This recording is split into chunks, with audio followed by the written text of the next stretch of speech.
So for my thesis, I looked at why Jewish Americans are showing a greater affinity for Republican presidential candidates, despite being historically associated with the Democratic Party. And so I was initially struck at how Jewish millennials in particular are the least religiously observant Jewish age cohort, but are also more likely to identify as a Republican. So I wanted to look into this a bit further. And one religious and political scholar, Robert Booth Fowler, suggests that there's a link between religious salience and religious tradition in voting behavior. So if Jewish values are progressive, then I speculate that the least religiously observant Jewish age cohorts are more likely to identify as a Republican. So in my thesis, I conduct an analysis in SPSS using the 2012 Jewish Values Survey, released by Public Religion Research Institute, and this is part of my quantitative methods. And so the purpose of that was to determine if there's a relationship between Jewish age cohort and various religious and political dependent variables. For my qualitative methods, I also interview a member of Congress and a Reform rabbi whose temple is located in the congressman's district. So a little bit of historical background of why Jews are liberal. There's possible biblical and historical explanations. So one in particular for the biblical explanations is the Exodus narrative of Jews as slaves, derived from the book of Exodus. And some have argued that this would lead Jews to be more empathetic towards other minorities. One example of a progressive Jewish value is tikkun olam, which means repairing or healing the world. And this is derived from the Mishnah, or it's a redaction to the Oral Torah. And some have suggested that if repairing or healing the world is necessary, social and progressive change is necessary to make that happen. And so some have suggested that these values are antithetical to Republican ideas. So, Kyle, if you had to pick one figure that you found the most interesting in your results, which one would it be and why? Well, I would say that figure 4 was the most interesting and surprising finding, and that's the view on the Palestinian state. So in the 2012 Jewish Values Survey that I looked at in SPSS, the question asked was, do you support the establishment of the Palestinian state or oppose the establishment of the Palestinian state? And these were my findings. So Jewish millennials ages 18 to 29 are significantly more likely to identify or to oppose the establishment of the Palestinian state.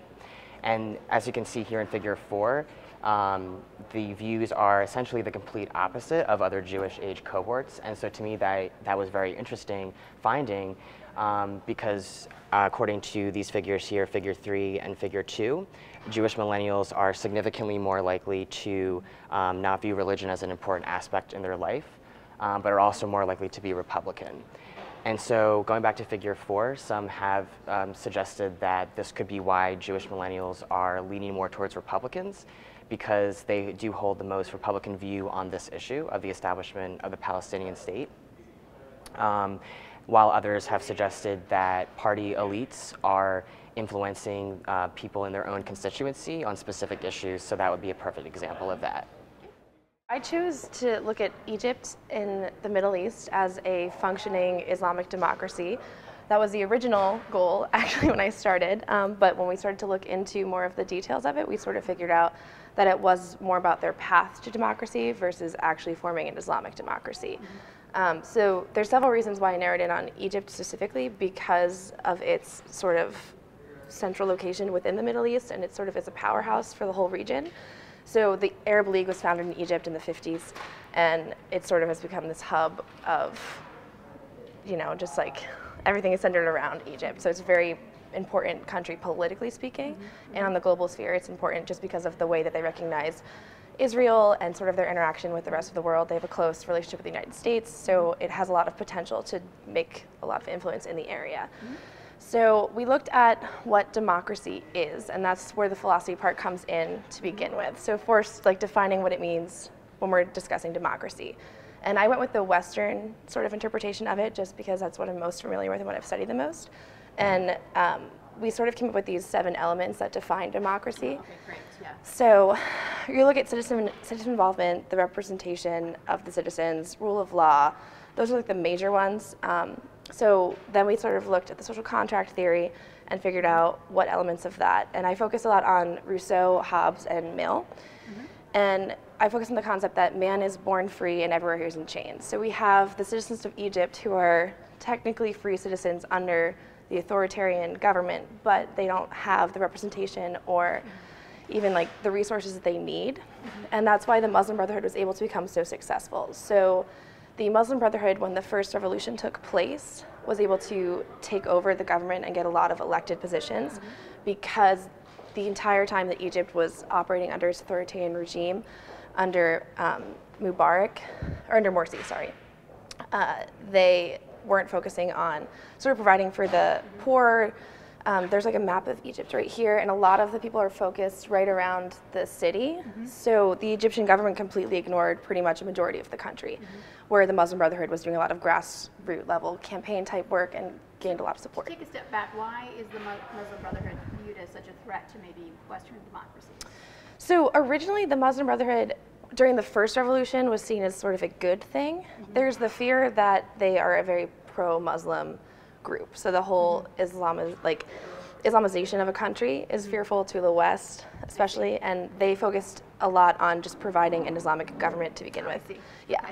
So they wanted to still have aspects of Sharia law present. They still wanted to make sure that religion had a very prominent feature in the new government that was being formed. And Egypt has a very strong and prominent Christian minority. So when they first voted on the new constitution, the Christian minorities were really not pleased with what was happening because there's a lot of these heavy Islamic Brotherhood influences in the new government formation. And they were never able to fully separate themselves from the previous authoritarian regime. So Mubarak was never able to move past sort of the standard of authoritarianism that was established ahead of time, and the military had a lot of power. So since he was a former Muslim Brotherhood member, he was never able to shed that sort of negative connotation. And he was also a much more crude and crass figure, which Egypt was not necessarily prepared for. So he appealed to the lower level, poor and unable to support themselves type of people who lived in Egypt, but the upper class who had been in power and who have a majority of the wealth and control a majority of the infrastructure were not his biggest fans. So when the second revolution occurred in Egypt, it was mobilized primarily by these upper-level military officials and their families who did not want to see sort of their power and their wealth being taken away from them or being compromised in any sort of way. The Muslim Brotherhood is still going through their trial period, and they are now definitely a banned political party in the country. I think what they stood for and what they began with, their actual foundation, was promising for the future of democracy in Egypt. But Egypt has found itself in this cycle of sort of authoritarianism, attempt to democratize, failure to democratize, back to authoritarianism. So right now they find themselves in the exact situation where they started 2 years ago when the revolutions began. And I'm not necessarily hopeful that democracy will happen in Egypt specifically, but part of that is because my research concluded that perhaps democracy is not the best type of government for this specific area and this specific situation. So I think the elements of democracy here that I've defined, these 7, just having a system of representation, sort of having responsible officials in place is more of what the country needs. So more of a semi-democracy, if you will, because they're not going to be able to fully express what they need. So one of the things that I found most interesting within the last year when it came to deciding a topic was the Ukrainian crisis and how everything's going on in the really Eastern Europe, but yet nothing was actually changing. It kept getting worse. And so I wanted to see what the implications of on the U.S.-Russian foreign policy. So I decided to specifically look at the dichotomy between realism and liberalism, because I thought Russia is not actually listening to everyone else. It keeps doing what it wants, and liberal reforms really doesn't seem to have taken place in it. So I specifically looked at democratic peace theory by Michael Doyle and realism according to Stephen Walt. And democratic peace theory states that liberal states are less likely to engage in conflict with other liberal states because they have similar values, so they're not going to actually conflict with one another, literally. So what were some of the major findings of your research? NATO seems to be one of the primary reasons Russia is actually acting out, especially in Ukraine and Crimea. Specifically, leadership has a big role to do with it, but there was a whole lot of mismanagement of U.S.-Russian relations since the fall of the Soviet Union. So specifically, it began in the early 1990s. NATO was going into Eastern Europe and was trying to embrace and solidify democracy in the newly founded countries. But Russia, who was suffering heavily in terms of economic losses, actually considers that the United States to be this belligerent, massive power that actually benefited from their downfall. So there was a lot of antagonism with that. And so as NATO increasingly spread eastward, Ukraine, as the longest was kind of the last stand for them.